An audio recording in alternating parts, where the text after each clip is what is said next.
Hello guys, current affairs funda में आप सभी का स्वागत है। मैं हूं आपके साथ अभिषेक शर्मा और आज के इस वीडियो सेशन में हम 2 अक्टूबर तक के सभी इंपॉर्टेंट करंट अफेयर्स कवर करने वाले हैं।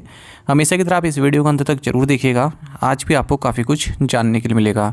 सेशन की शुरुआत हमेशा की तरह क्वेश्चन ऑफ द डे से करते हैं। इसका आंसर आपको अभी कॉमेंट बॉक्स में करना है। पूछ रहे हैं कि कौन सा शहर भारत की वित्तीय राजधानी के रूप में जाना जाता है।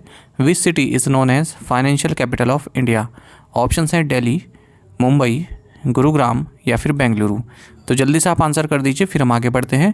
और इसी तरह के क्वेश्चन यदि आप प्रैक्टिस करना चाहते हैं तो हमें टेलीग्राम पर जरूर ज्वाइन करें। करंट अफेयर्स फंडा नाम से हमारा टेलीग्राम चैनल है।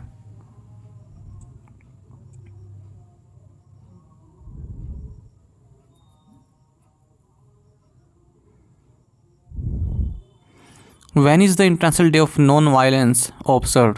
अंतर्राष्ट्रीय अहिंसा दिवस कब मनाया जाता है। ऑप्शंस आपके सामने हैं। सही आंसर ऑप्शन बी है 2 अक्टूबर। आपको जानना चाहिए कि हर साल 2 अक्टूबर जो कि बर्थडे होता है महात्मा गांधी जी का, इस दिन international day of non violence मनाया जाता है। आपको बता दें यूनाइटेड नेशन द्वारा 15 जून 2007 को ये डे इस्टेब्लिश किया गया था। 2024 के लिए थीम रहेगा से नो टू वायलेंस। 2 अक्टूबर को जो हमारे सेकंड प्राइम मिनिस्टर रहे 1964 से 1966 तक, लाल बहादुर शास्त्री जी, इनकी भी बर्थ एनिवर्सरी होती है। आपको बता दें इनका जो जन्म हुआ था मुगल सराय, जिसे अब पंडित दीनदयाल उपाध्याय नगर के नाम से जाना जाता है, उत्तर प्रदेश में 2 अक्टूबर 1904 में हुआ था। इन्हें गुदड़ी के लाल भी बोलते हैं। गुदड़ी के लाल एक मुहावरा है। इसका मतलब होता है किसी गरीब परिवार में कोई प्रतिभावान बच्चा जो पैदा होता है उसे बोलते हैं गुदड़ी के लाल। What is India's current rank in the Global Innovation Index 2024? Global innovation index 2024 में भारत की वर्तमान रैंक क्या है। ऑप्शंस आपके सामने है। सही आंसर ऑप्शन सी है 39th। आपको जानना चाहिए कि ग्लोबल इनोवेशन इंडेक्स 2024 में भारत 39वें पायदान पर पहुंच चुका है आउट ऑफ 133 ग्लोबल इकोनॉमीज़। और भारत ने अच्छी खासी लंबी छलांग लगाई है। अगर हम 2015 से देखें तो 2015 में भारत की रैंक इस इंडेक्स में 81st हुआ करती थी और 2024 में 39th हो चुकी है। भारत जो 10 इकोनॉमीज़ हैं सेंट्रल एंड सदर्न एशिया में, उनमें फर्स्ट है, और जो लोअर मिडिल इनकम इकोनॉमीज़ हैं उनमें भी फर्स्ट है। ओवरऑल अगर हम बात करें इस ग्लोबल इनोवेशन इंडेक्स 2024 की, तो स्विट्ज़रलैंड ने इसको टॉप किया है, उसके बाद स्वीडन, फिर यूनाइटेड स्टेट्स, फिर सिंगापुर और फिर यूनाइटेड किंगडम आता है। हालांकि भारत, चाइना, टर्की, वियतनाम और फिलीपींस इनको फास्टेस्ट राइजिंग इकोनॉमीज़ के तौर पर रिकॉग्नाइज़ किया गया है यदि हम इनोवेशन की बात करें पिछले एक डिकेड में। ग्लोबल इनोवेशन इंडेक्स की शुरुआत साल 2007 में हुई थी। इसे लॉन्च किया जाता है इनसीड, जो कि एक प्रोमिनेंट बिजनेस स्कूल है, और वर्ल्ड बिजनेस, जो कि एक ब्रिटिश मैगजीन है, इनके द्वारा। आपको जानना चाहिए यहाँ पर भारत की रैंक अगर हम world intellectual property organization WIPO की science and technology cluster ranking में देखें तो 4th पोजीशन है, और 7th पोजीशन में है भारत इंटेजिबल एसेट इंटेंसिटी में। और अगर हम बात करें एक्सेल्स इन इनोवेशन आउटपुट्स, इसमें भारत 33rd पोजीशन पर है। Who will be Japan's next prime minister. Japan के अगले प्रधानमंत्री कौन होंगे। सही आंसर ऑप्शन सी है शिगेरू इशिबा। आपको जानना चाहिए शिगेरू इशिबा जो कि फॉर्मर डिफेंस मिनिस्टर रह चुके हैं देश के, ये जापान के नेक्स्ट प्राइम मिनिस्टर अपॉइंट होंगे। इन्होंने लिबरल डेमोक्रेटिक पार्टी का जो लीडरशिप वोट है उसको जीत लिया है। ये जो मौजूदा PM है फूमियो किशिदा, इनको सक्सीड करेंगे। आपको जानना चाहिए कि जो जापान की संसद है इसका नाम है नेशनल डाइट, और इसमें जो लोअर हाउस है उसे हाउस ऑफ रिप्रेजेंटेटिव्स कहते हैं, अपर हाउस को हाउस ऑफ काउंसिलर्स कहा जाता है। Who has been elected as the president of the Indian Newspaper Society INS? The Indian Newspaper Society के अध्यक्ष के रूप में किसे चुना गया है। ऑप्शंस आपके सामने हैं। सही आंसर ऑप्शन डी है MV श्रेयम्स कुमार। आपको जानना चाहिए MV श्रेयम्स कुमार मातृभूमि से हैं। ये प्रेसिडेंट नियुक्त हुए हैं द इंडियन न्यूज़पेपर सोसाइटी के। जो इंडियन न्यूज़पेपर सोसाइटी एक एपेक्स बॉडी है पब्लिशर्स की, जो न्यूज़पेपर्स, मैगजीन और पीरियडिकल्स जो लॉन्च करते हैं, और इस पोजीशन पर ये आज समाज के राकेश शर्मा को सक्सीड कर रहे हैं। 2 और महत्वपूर्ण अपॉइंटमेंट देखेंगे। तमिलनाडु के गवर्नर RN रवि ने उदयनिधि स्टैलिन को डिप्टी चीफ मिनिस्टर अपॉइंट किया है तमिलनाडु का। वहीं कालिकेश नारायण सिंह देव ये प्रेसिडेंट इलेक्ट हुए हैं National Rifle Association of India NRAI के। Which airport will be named after Jagatguru Sant Tukaram महाराज, किस हवाई अड्डे का नाम जगतगुरु संत तुकाराम महाराज के नाम पर रखा जाएगा? ऑप्शंस आपके सामने है। सही आंसर ऑप्शन ए है पुणे इंटरनेशनल एयरपोर्ट। आपको जानना चाहिए महाराष्ट्र गवर्नमेंट ने जो प्रपोजल इनके पास आया था कि पुणे एयरपोर्ट का नाम जगतगुरु संत तुकाराम महाराज पुणे इंटरनेशनल एयरपोर्ट रखा जाना चाहिए, उसे अप्रूव कर दिया है। अगर हम महाराष्ट्र में और महत्वपूर्ण एयरपोर्ट्स की बात करें जो एग्जाम में पूछे जाते हैं, छत्रपति शिवाजी महाराज इंटरनेशनल एयरपोर्ट मुंबई में है, doctor Baba Saheb Ambedkar international airport Nagpur में है और श्री गुरु गोविंद सिंह जी एयरपोर्ट नांदेड़ में है। वहीं आपको एयरपोर्ट से संबंधित एक और जानकारी प्राप्त करनी चाहिए कि इंडिया की जो न्यूएस्ट एयरलाइन है शंख एयर, इसको अप्रूव कर दिया गया है सिविल एविएशन मिनिस्ट्री के द्वारा। ये ऑपरेट कर सकती है कंट्री में और उत्तर प्रदेश की फर्स्ट शेड्यूल्ड एयरलाइन होगा और उसके जो हब्स होंगे ये लखनऊ और नोएडा जो इसके बेस होंगे। What is the name of India's first ever national security semiconductor fabrication plant? Bharat के पहले राष्ट्रीय सुरक्षा सेमीकंडक्टर फैब्रिकेशन प्लांट का नाम क्या है? ऑप्शंस आपके सामने हैं। सही आंसर ऑप्शन बी है शक्ति। आपको जानना चाहिए भारत और यूएस दोनों ही मिलकर भारत का first ever national security semiconductor fabrication plant जिसका नाम शक्ति है, इसको डेवलप करेंगे। दोनों ही कंट्रीज़ में जो मिलिट्री हार्डवेयर यूज़ होते हैं उनके लिए चिप्स यहाँ पर प्रोड्यूस की जाएंगी और ये न केवल इंडिया का फर्स्ट बल्कि one of the world's first multi material fabrication plant होगा नेशनल सिक्योरिटी के लिए जिसे सेटअप किया जा रहा है और ये प्लांट आएगा उत्तर प्रदेश के जेवर में। यूएस आर्म्ड फोर्सेस हो गई, एलाइड मिलिट्रीज हो गई, इंडियन डिफेंस फोर्सेस हो गई, इन्हें चिप्स ये सप्लाई करेगा। आपको बता दें ये इंडिया यूएस कोऑपरेशन से बन रहा है Indo Pacific economic corridor ICET और चिप्स एक्ट के तहत। National Cricket Academy was rechristened as the BCCI's centre of excellence in which city is this located? राष्ट्रीय क्रिकेट अकादमी को BCCI के उत्कृष्टता केंद्र के रूप में पुनः नामित किया गया है। यह किस शहर में स्थित है? सही आंसर ऑप्शन डी है बेंगलुरु। आपको जानना चाहिए कि board of control for cricket in India, इन्होंने जो नेशनल क्रिकेट एकेडमी हुआ करती थी उसको सेंटर ऑफ एक्सीलेंस के तौर पर रिक्रिश्चन कर दिया है या फिर नामित कर दिया है बेंगलुरु के आउटस्कर्ट में। आउटस्कर्ट मतलब जो बाहरी एरिया होता है किसी शहर का। BCCI प्रेसिडेंट जोहर बिन्नी और सेक्रेटरी जे शाह, इन्होंने इस फैसिलिटी को इनोग्रेट किया है और ये फंक्शनल हो जाएगी 2025 की शुरुआत से ही। Ravindra Jadeja achieved the 3000 runs and 300 wickets milestone in Test cricket during a match against which team? Ravindra Jadeja ने किस टीम के खिलाफ खेलते हुए एक मैच के दौरान किस टीम के खिलाफ एक मैच के दौरान टेस्ट क्रिकेट में 3000 रन और 300 विकेट का कीर्तिमान हासिल किया? सही आंसर ऑप्शन सी है श्रीलंका। देखिए रविंद्र जडेजा फास्टेस्ट एशियन बन गए हैं जिन्होंने टेस्ट क्रिकेट में 3000 रन कंप्लीट कर लिए और 300 विकेट्स भी प्राप्त कर लिए। फास्टेस्ट एशियन ये बन गए हैं। केवल 74 मैचेस में इन्होंने ये कारनामा करके दिखाया है और श्रीलंका के खिलाफ खेलते हुए इन्होंने कीर्तिमान हासिल किया है। इन्होंने इमरान खान को और कपिल देव को और अश्विन को पीछे छोड़ दिया है। ओवरऑल ये सेकंड फास्टेस्ट ऑलराउंडर हैं जिन्होंने माइलस्टोन प्राप्त किया है। इनसे पहले केवल इंग्लैंड के इयान बोथम हैं जिन्होंने 72 टेस्ट में ये कारनामा किया था। साथ ही ये first Indian left arm spinner भी उनके हैं जिन्होंने 300 टेस्ट विकेट लिए हैं। ओवरऑल ये 7th इंडियन प्लेयर हैं जिन्होंने 300 विकेट्स लिए हुए हैं टेस्ट में। वहीं आपको एक और क्रिकेट रिकॉर्ड की बात करनी चाहिए। श्रीलंका के कामिंदू मेंडिस ये 3rd फास्टेस्ट प्लेयर बन गए हैं क्रिकेट इतिहास में जो 1000 टेस्ट रन पूरे किए हैं। 25 साल के हैं। इन्होंने डॉन ब्रैडमैन की बराबरी की है और केवल 13 इनिंग्स में इन्होंने 1000 रन पूरे कर लिए हैं टेस्ट मैचेस में। Which bank has launched a co-branded travel debit card in partnership with Ease My Trip? किस बैंक ने Ease My Trip के साथ साझेदारी में सह branded travel debit card launch किया है? ऑप्शंस आपके सामने हैं। सही आंसर ऑप्शन डी है बैंक ऑफ बड़ौदा। आपको जानना चाहिए बैंक ऑफ बड़ौदा ने easemytrip.com के साथ मिलकर bank of Baroda Ease My Trip को branded travel debit card launch किया है टारगेटिंग फ्रीक्वेंट ट्रैवलर्स एंड दोस्त spending on entertainment and lifestyle. और ये फर्स्ट को ब्रांडेड ट्रैवल डेबिट कार्ड है जो किसी पब्लिक सेक्टर बैंक द्वारा लॉन्च किया गया है। वहीं आपको जानना चाहिए हाल ही में मेक माई ट्रिप ने 10 एयरलाइंस के साथ पार्टनरशिप की है और ये जो बिजनेस फॉरेन क्लास फेयर्स हैं उनमें 20% डिस्काउंट प्रोवाइड करा रहा है। Which platform has launched a comprehensive used vehicle financing solution in collaboration with IDFC First Bank? किस प्लेटफॉर्म ने IDFC फर्स्ट बैंक के सहयोग से एक व्यापक प्रयुक्त वाहन वित्त पोषण समाधान लॉन्च किया है? ऑप्शंस आपके सामने हैं। सही आंसर ऑप्शन ए है OLX। आपको जानना चाहिए OLX ने यहाँ पर कोलेबोरेशन किया है HDFC फर्स्ट बैंक के साथ। तो OLX पर कोई भी कस्टमर आता है जो प्री ओन्ड कार्स, बाइक्स, इन सबको बाय करना चाहता है पर उसके पास फाइनेंस की कमी है, तो वो IDFC फर्स्ट बैंक से फाइनेंस प्राप्त कर सकता है। आपको जानना चाहिए अश्विनी कुमार जो कि managing director and chief executive officer हैं यूको बैंक के, इन्होंने प्रोजेक्ट परिवर्तन लॉन्च किया है।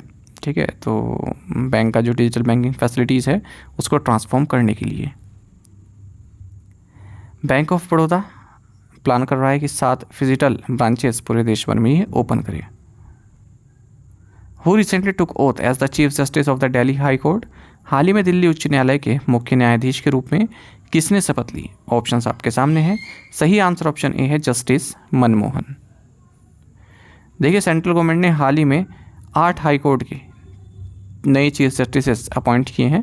इनमें high courts of Delhi, Himachal Pradesh, Kerala, Jammu and Kashmir, Madhya Pradesh, Meghalaya, Madras और झारखंड है। अगर हम देखें, chief justice of Madras high court बने हैं justice KR Shriram. Chief justice of Kerala high court बने हैं जस्टिस नितिन मधुकर जामदार।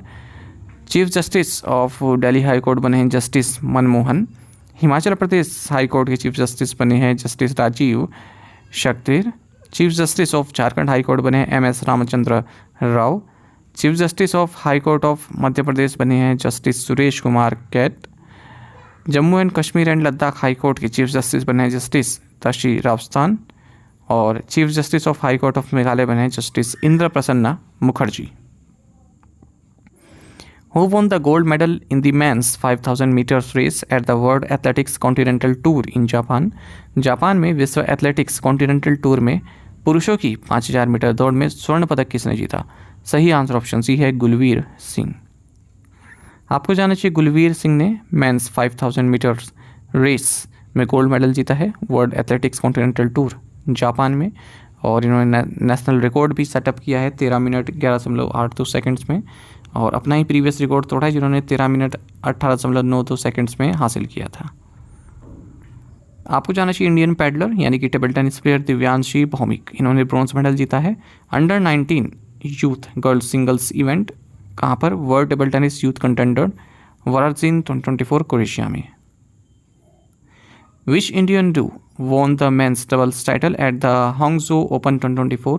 हांगझो ओपन 2024 में पुरुष युगल का खिताब किस भारतीय जोड़ी ने जीता? सही आंसर ऑप्शन सी है जीवन एंड विजय सुंदर प्रशनाथ।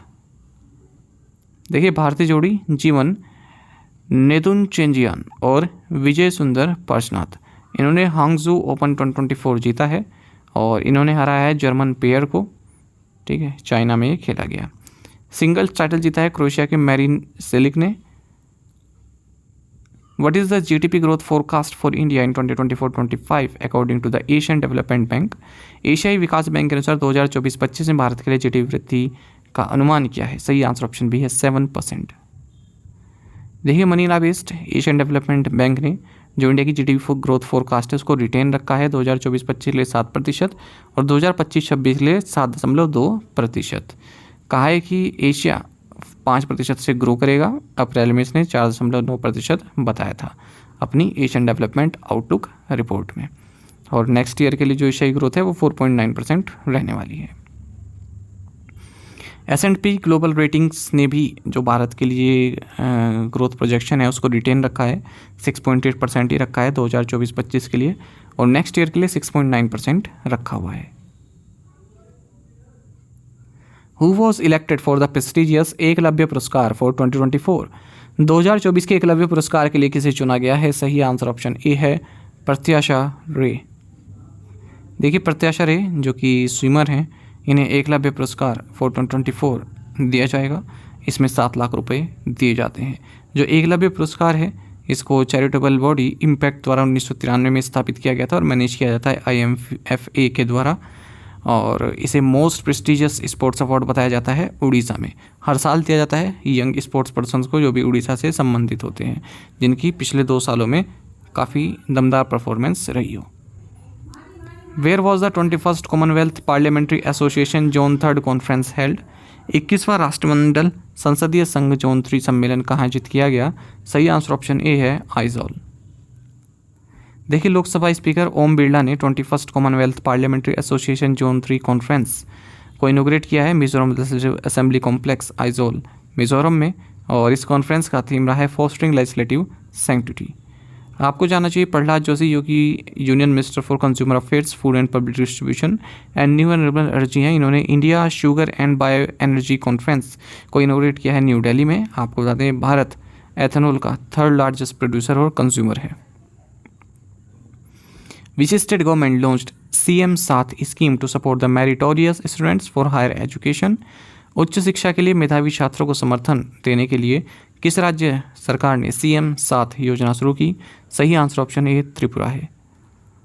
देखिए, त्रिपुरा के चीफ मिनिस्टर मानिक शाह, इन्होंने एक नई स्कीम लॉन्च किया जिसका नाम है CM 7, ताकि जो भी मेरिटोरियस स्टूडेंट्स उनको सपोर्ट किया जा सके हायर एजुकेशन के लिए।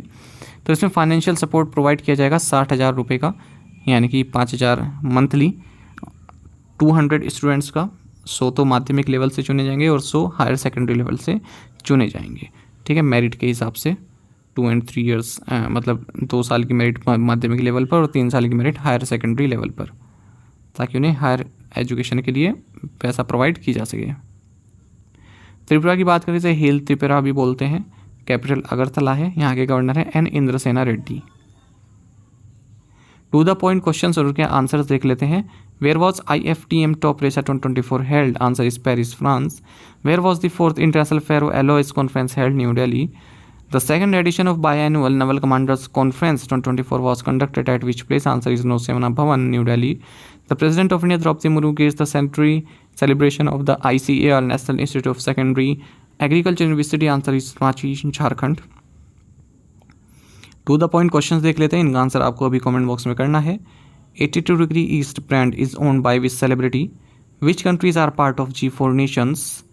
Mankiria community has become 6th particularly vulnerable tribal group to get habitat rights over forest in which state? Who represented India at the 9th Asian Infrastructure Investment Bank Board of Governors meeting in Samarkand, Uzbekistan? A special window for affordable and mid-income housing investment fund यानी कि स्वामी is sponsored by Ministry of Finance, Government of India and is managed by which company? In 5 questions के answer आपको देने हैं। वहीं आपको बताना है national investment and infrastructure fund limited NIIFL के बारे में ब्रीफ में। तो 5 क्वेश्चंस के आंसर आप दीजिएगा। एक क्वेश्चन का आंसर भी यदि आपको आता है तो भी आप कोशिश कीजिएगा कि उसका आंसर आप जरूर दें। विजेता बैच जो कि बैंकिंग अवेयरनेस स्पेशल बैच है, कंप्लीट अवेलेबल है हमारी करंट अफेयर्स फंड ऐप पर। इसे आप देख सकते हैं। 30 वीडियोस प्लस 30 PDFs हमने इसमें आपको प्रोवाइड कराई है, और इसमें इंडियन इकोनॉमी के की कंसेप्ट्स भी हैं और इंश्योरेंस का चैप्टर भी ऐड है, और कंप्लीट बैंकिंग अवेयरनेस तो इसमें है ही। केवल 399 के प्राइस में आपको 1 साल की वैलिडिटी के साथ ये बैच प्राप्त होता है। कंप्लीट मटेरियल इसमें आप डाउनलोड कर पाएंगे जो भी इस बैंकिंग अवेयरनेस संबंधित है। डेमो लेक्चर्स देखना चाहते हैं तो डेमो लेक्चर्स भी आप देख सकते हैं। स्टार्टिंग के 2 lectures free of cost available है।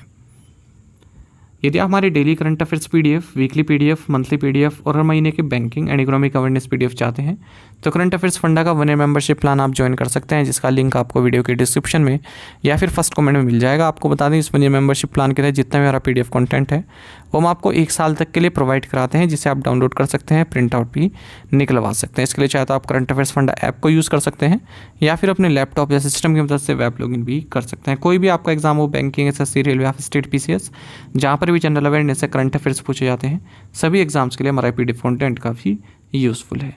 इसमें आपको कैटेगरी वाइज क्विज प्रोवाइड करा रहे हैं, इन्हें भी आप अटैम्प्ट कर सकते हैं। तो लिंक आपको वीडियो के डिस्क्रिप्शन में या फिर फर्स्ट कमेंट में मिल जाएगा, वहाँ से आप ये कोर्स बाय कर सकते हैं।